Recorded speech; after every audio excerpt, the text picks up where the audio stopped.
So 24 hours ago, I texted my sister and I told her I wanted to go to Spain. I've been to Spain before and I had an awesome time training there, so I thought it was about time I go back.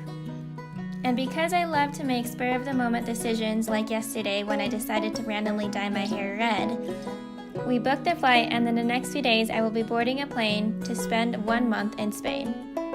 I'm terrified, but I've learned over the years that being uncomfortable is right at the spot where all the good things start to happen.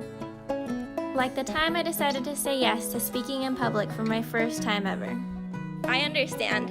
I'm gonna be the type of person that's always worried, that always thinks maybe I'm not good enough, the one that's always gonna have those insecurities within me. But that doesn't mean that it has to let it stop me. That doesn't mean that it's gonna control my actions. I'm the one in control of my actions. And so with that, I just wanna leave you guys with one quote, and that's, behind every one of your fears is a person that you wanna be. And I hope that you guys become that person.